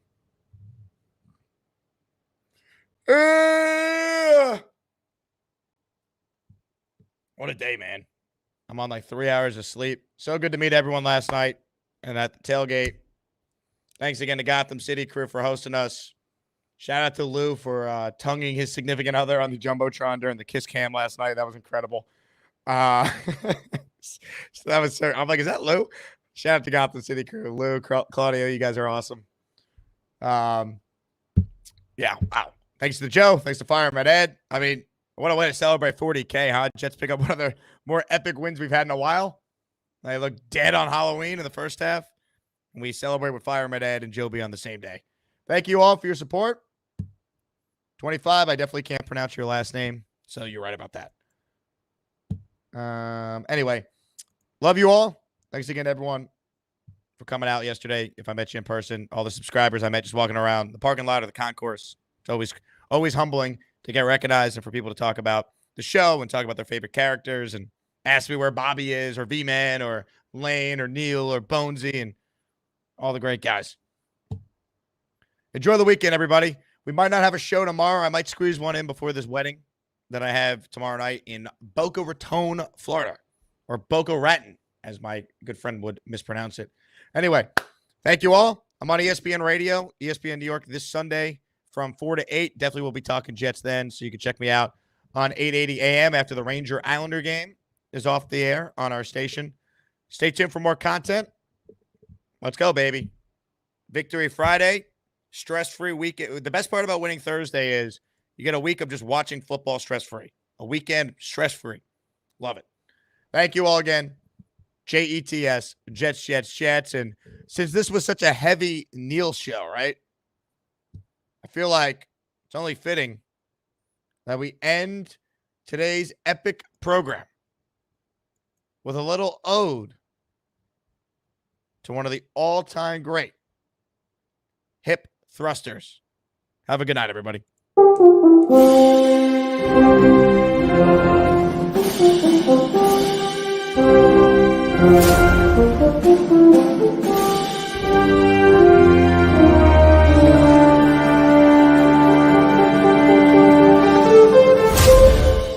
Let's go. Oh, take that, you pesky Patriots fans. Oh, this is what I'm gonna do to you all season, little bitches. Oh, yeah, the dream season we've been waiting for is happening.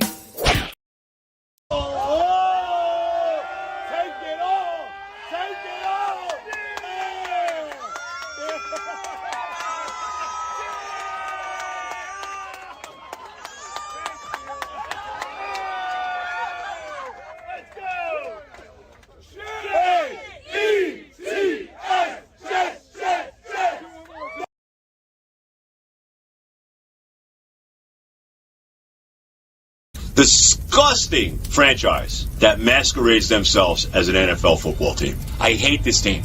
I hate them. I hate them.